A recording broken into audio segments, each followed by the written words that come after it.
Hey guys, welcome to True Crime Wife by Jess.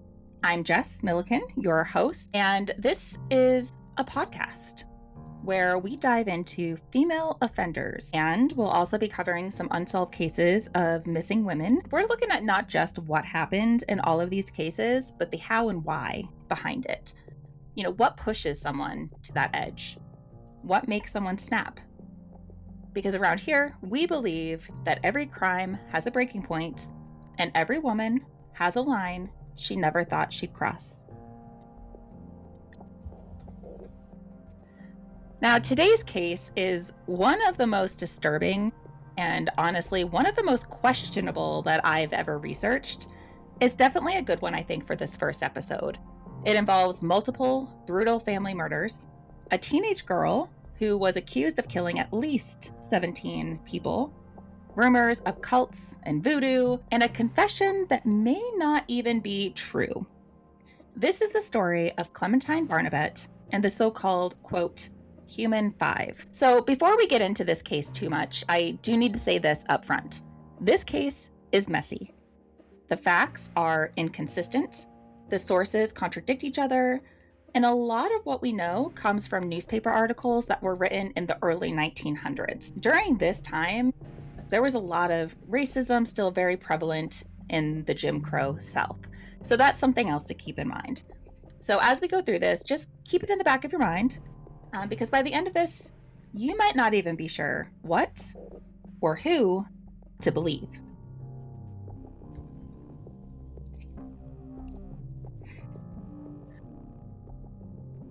Our story begins in Rayne, Louisiana, a small, rural countryside.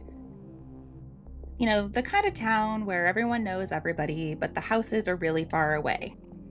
So it's one of those towns where if you yell at your dog or if you scream, chances are no one's going to hear you. Maybe this sounds like a town that you live in. Maybe it doesn't. Maybe it sounds like the start of a scary movie.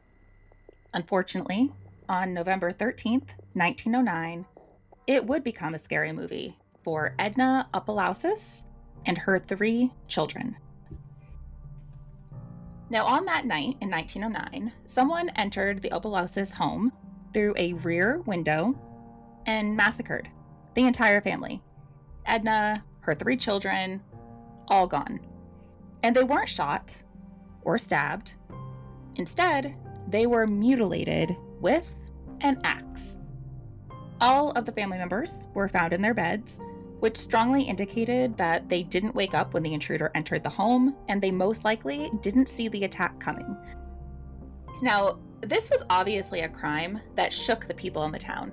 This was a rural community, and for people out there listening who live in a rural community, I'm sure that you can imagine what a crime like this happening, even in today's day and age, would do to a town. So there was a lot of pressure on the police to figure out who did this. But unfortunately, there were no suspects, no witnesses, and no evidence to connect anyone to these murders.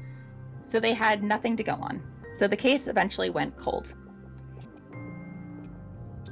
However, just over 2 years later, on January 28th, 1911, in Crowley, Louisiana, Walter Byers and his family would become the next victims. It was on this night that he, his wife, and their 6-year-old child were massacred in their home. Almost exactly the same way as the Opelousis family had been. Again, there were no witnesses, it occurred at night, and the weapon of choice, if you're saying an axe, you are correct. It, again, was an axe. Despite the facts of the case being similar to the one in 1909, police didn't consider it a pattern at this point, and they didn't make the connection that they could be related. Now, an article published in the Crowley Signal on January 28th, 1911, entitled "Brutal Murder of Negro Family Discovered in West Crowley," provided a very graphic description of the murders. And I don't know how they get this information, if the police were just very more forthcoming back then about the scene, or if they let the reporters in. But according to this newspaper article, it claims that under the washstand of the Byers' home was a basin half filled with blood, and there were blood tracks on the floor. That's pretty morbid. This article provides some information about the victim, Walter Byers, as well, describing him as an industrious and reputable man who worked for one of the rice mills. He was also the secretary of one of the Baptist churches in the area. Essentially, he was regarded as a peaceful man in the community.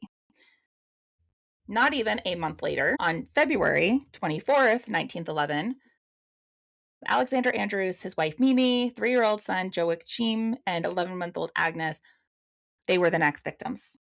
Not even a month after the Byers family were murdered. The murders happened this time in Lafayette Parish, and they were discovered around 7 a.m. by Mimi's brother, Lazim Felix. When police arrived on scene, they discovered that Alexander and Mimi were in bed with their son, and they'd been severely mutilated with an axe. The baby, Agnes, was in the cradle with, and this is very morbid, with her head crushed. It was truly a grisly scene. And again, it appeared the intruder had entered this time through the kitchen door and had happened sometime after midnight. Now, the first thing that the police noted about these crimes, other than the fact that they involved axes, was all these families were Black. This led the police to assume at first that the murderer was white. However, they eventually settled on a completely different suspect, Raymond Barnabet, who was arrested 2 days after the Andrews family was murdered, but was released 2 days later for lack of evidence. So let's talk about Raymond Barnabet. Who was he? In fact, we're going to talk about the Barnabet family in general. The Barnabets were a Black family living near the Byers family. And they also lived in the general vicinity and neighborhood of the Andros family. The family included Raymond Barnabet, his companion, who is also cited as a mistress, his wife. So we're just going to say companion because I'm honestly not 100% sure what she was to him. In some sources, she's called Nina Porter, and in others, she's called Dinah Porter. So for the sake of this podcast, we're going to call her Dinah. And again, there were also 2 teenage children in the home, Zephyrin and Clementine. Information about Raymond varies from source to source, but what is generally agreed on is that he was involved in a religious organization called the Church of Sacrifice, or Sacrifice Church. It's unclear if he was the leader of this church, if he was just a member of the church.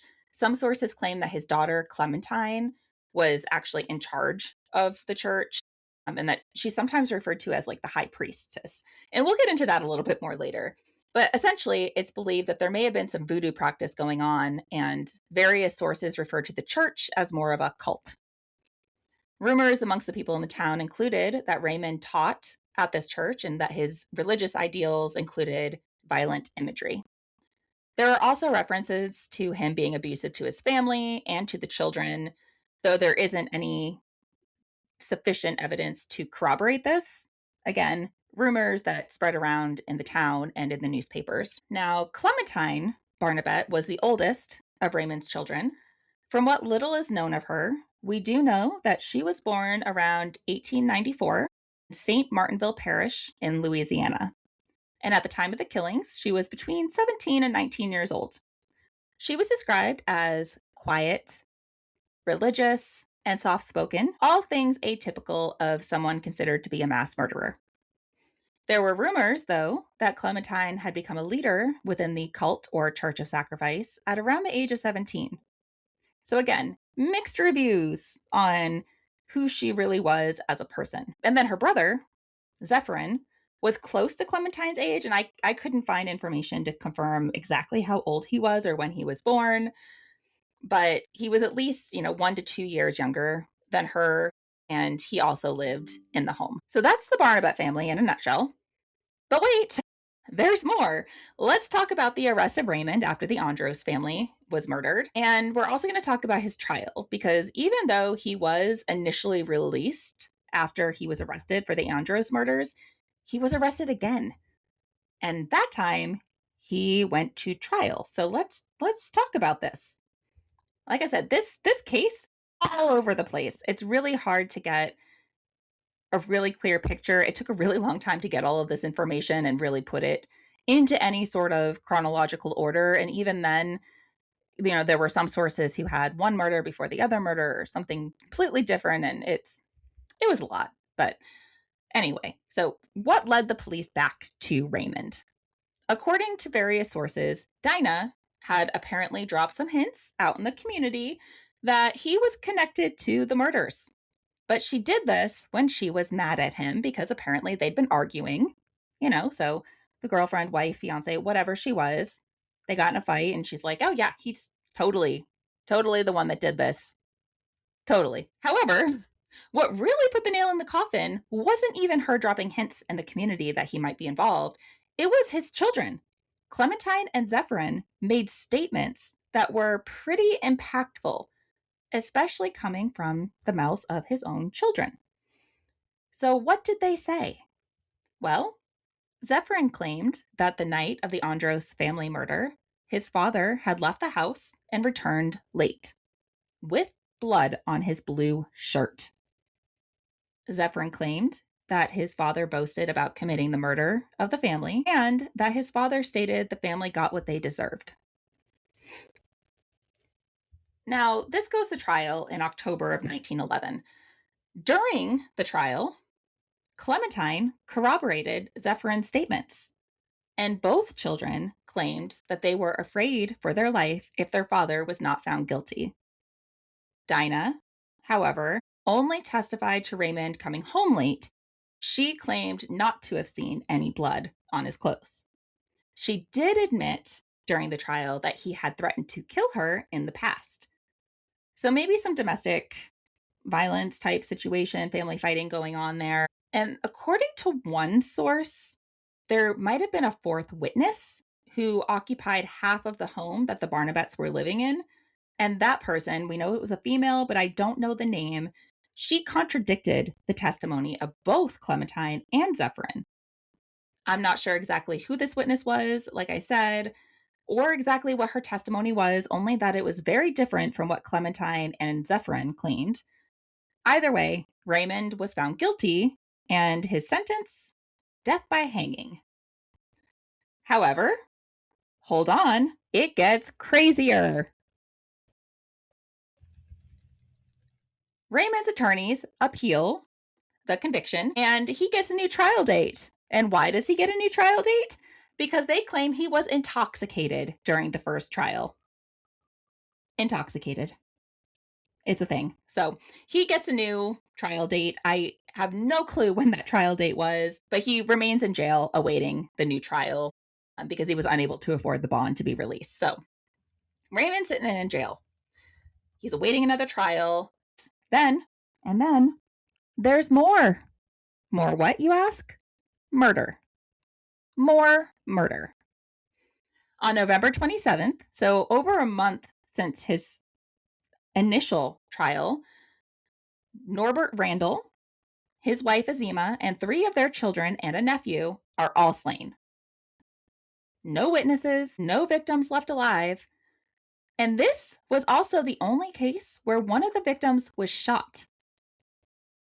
An axe was still the primary weapon of choice during this murder, but Norbert Randall had also been shot in the head. The case was also different because in the case of the Andrews and Byers murders, the sharp edge of the axe had been used, but in this case, the blunt side of the axe was used. So a slight shift in the MOs there. Keep that in mind. It might be important later. So obviously Raymond can't be responsible for these murders, right? He's in jail. So the police had to look somewhere else. And who did they end up shifting the investigation to? Clementine and Zephyrin. Because, they're thinking maybe these two are helping their father. Also, the neighbors reportedly described the children as shifty, which is the only other kind of description that I could find of these two, other than what we talked about earlier, being religious and soft-spoken. They're also shifty. So the police had also noticed at the scene of the Randalls murder that Clementine was one of the first to join the crowd outside the home when police got there. Apparently, she was working as a housekeeper nearby, and the police began looking closer at her. Her dad was arrested and might have committed these other murders, and now she's here at the scene of this one right when we get here. It's suspicious. So they start looking at her a little bit more closely, and they discovered blood on the latch of the gate at the home where Clementine was working that was nearby. So then they search her room, and they discovered a blood-soaked apron, dress, and undergarments. Definitely damning evidence. So she was arrested. Some sources also say that Zephyrin was arrested, but I was unable to confirm that because others say that he wasn't because he had an alibi. But the sources do all agree that Zephyrin provided an alibi of some sort for the night of the Randall murder, so ultimately he wasn't the prime suspect in any of this. Clementine did not have an alibi. So the clothes that they found in Clementine's room, they take those and they send them to New Orleans. And in New Orleans, they're examined by a Dr. Metz, M-E-T-Z, Metz. And he identified that the blood and brains found at the scene of the Andrews murders, so not even the Randalls, the Andrews murders, the ones that were murdered when her dad was arrested, matched the blood on Clementine's clothes. So now she's connected to that murder. So now Raymond and Clementine, they're both sitting in jail. But then, there's always going to be a but then in this case, guys, so just hang on. But then, on January 19th, 1912, the Warner family of Crowley, Louisiana, are massacred. The victims in this case are Marie Warner and her 3 children. And again, they are killed with an axe at night. No victims left behind. Everybody is killed, and there are no witnesses. So the question is, were Clementine and Raymond involved to begin with? Were they working with others? Were the killers someone else completely and these 2 weren't even involved? Is there a whole group of them? There are so many questions that investigators have at this point because it's still happening and they've got 2 people in jail. So 3 days later, approximately on January 21st, 1912, there's another murder. This one's in Lake Charles, Louisiana, and involves Felix Broussard, his wife Matilda, and their 3 children, and they are all brutally massacred. This scene was actually an escalation, though, compared to the previous murders. This time, whoever committed these crimes left something written on the wall. They wrote Human 5 on the wall.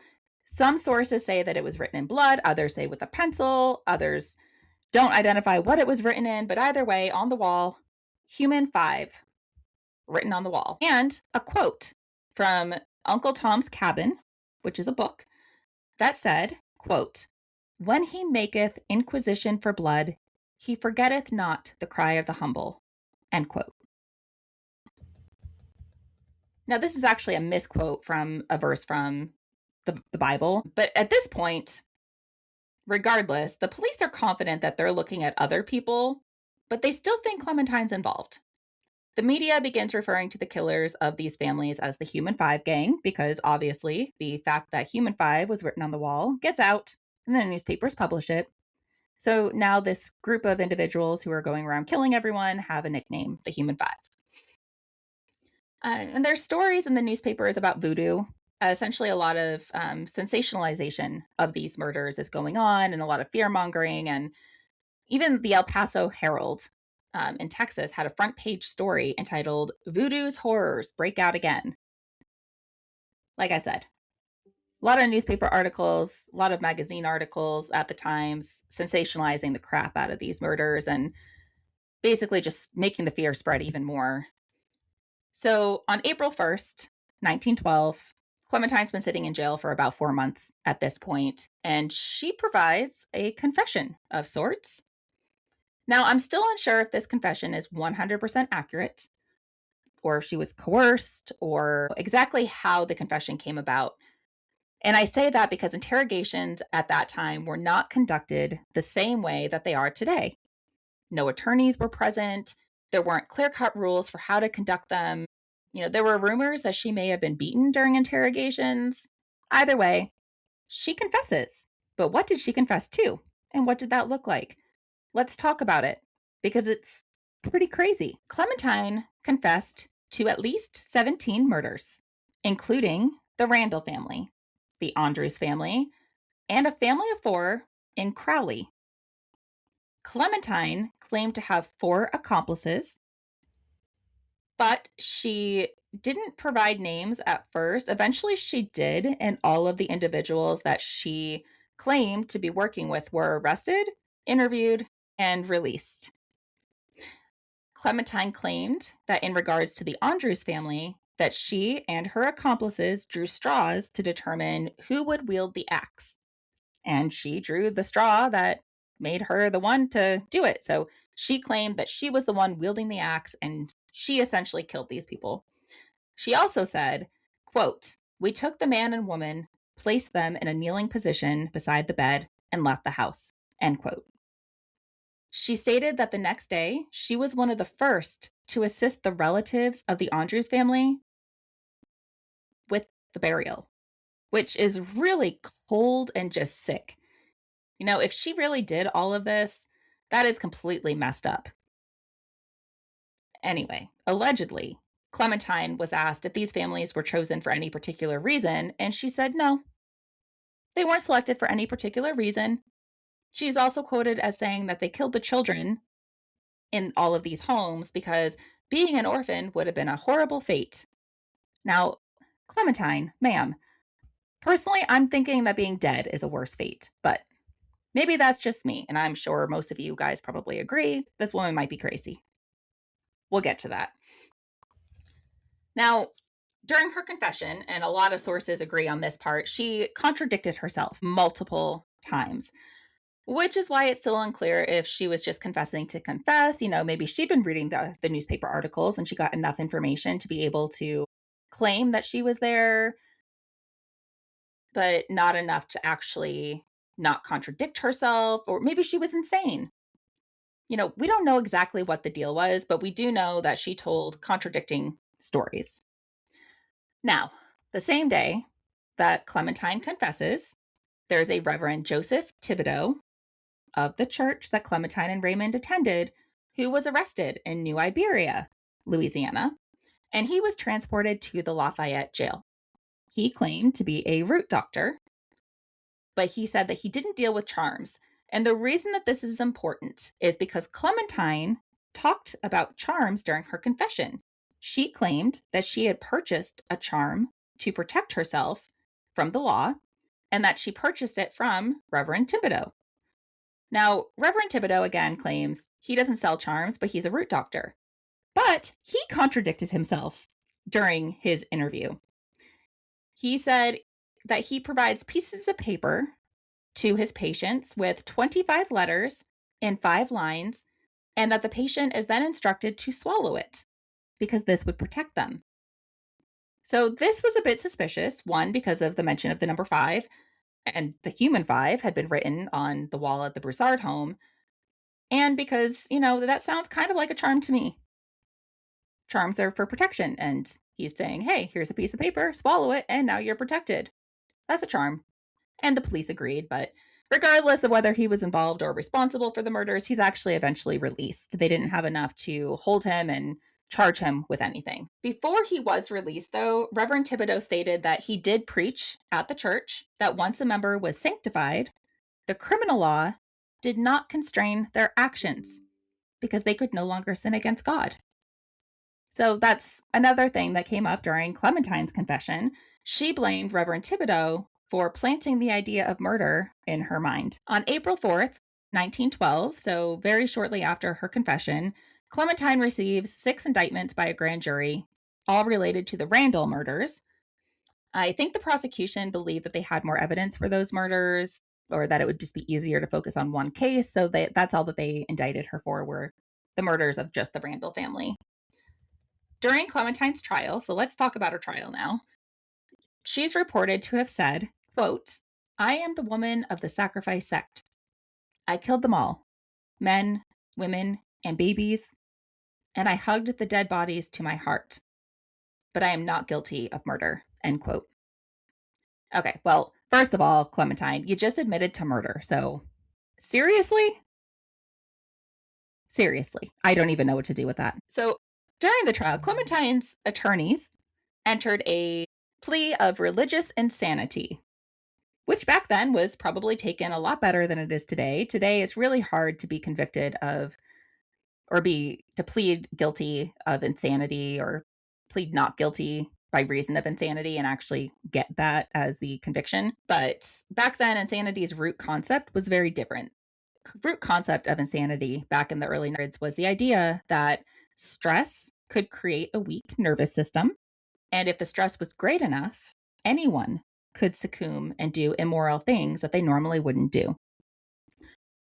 So a little bit easier for people to get that conviction or that charge back then. During the trial, newspapers described Clementine as the lowest scale of humanity, as well as described her as smiling with devilish delight and chuckling over her victory. So the newspapers, the media, not fans of Clementine back in the day.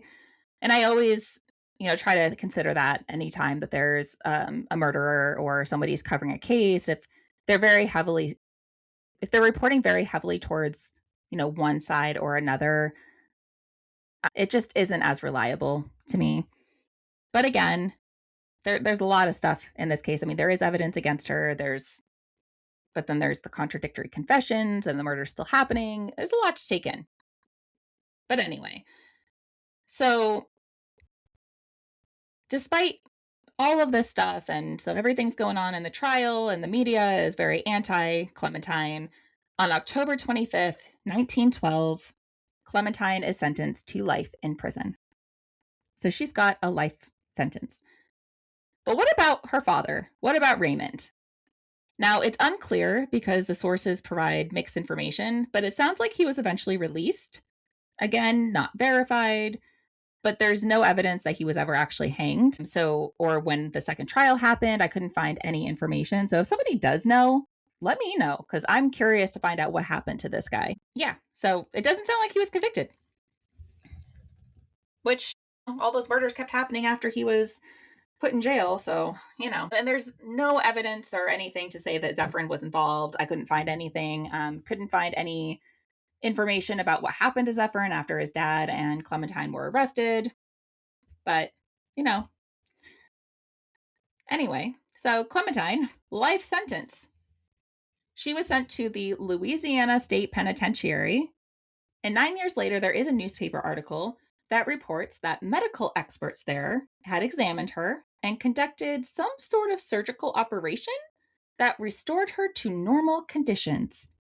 I have no idea what that's supposed to mean, but what I do know is that she was released. Whatever surgery they performed on her, whether it was a lobotomy or some sort of magic trick, I don't know, but they released her after 9 years. All of those murders that she may have been involved in, she confessed to 17 murders, and they released her after 9 years because they somehow restored her to normal conditions. Yeah. But what happened to her after this? So she's released 9 years later, and then, she just disappears. Clementine, never heard from again. There's no confirmed sightings. There's no date of her death. There's no burial site. She's just gone.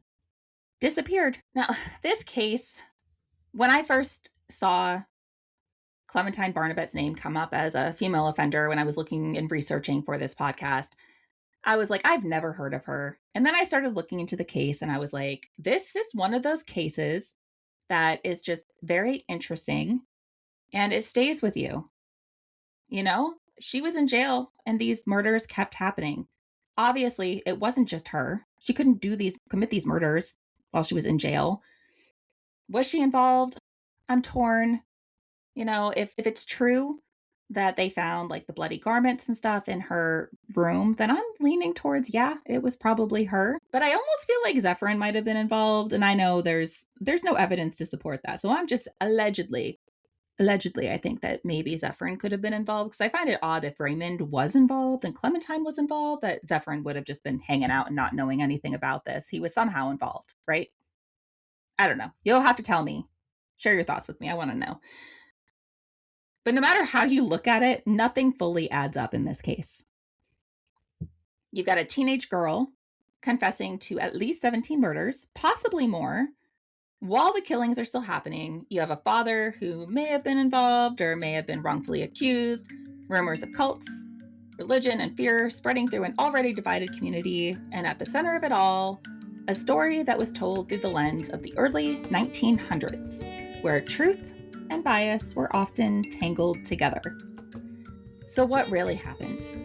Was Clementine Barnabet a calculated killer, part of something bigger, or someone who was pushed and pressured or even chosen to take the fall? Because when you strip everything away, this case isn't just about what happened.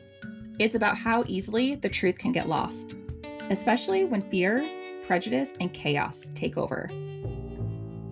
If you want to see more about this case, including the articles and some of the images connected to it, I'll be posting everything on my Facebook page, The True Crime Wife by Jess. If you enjoyed this episode, make sure to follow the podcast so you don't miss future cases, especially if you're into stories about female offenders and missing women that don't get enough attention. And leave a review so the show can continue to grow. 5 stars would be fantastic. Plus, I love the feedback. Now, regarding Clementine Barnabet, again, this is one of those cases where you don't walk away with answers, you walk away with questions. And sometimes that's worse, because it forces you to sit with it, to wonder, what really happened? And at the center of all of this, a line was crossed, whether by choice or by force. So just remember, every crime has a breaking point, and every woman has a line she never thought she'd cross. This is Jess, and I'll see you next time on True Crime Wife by Jess.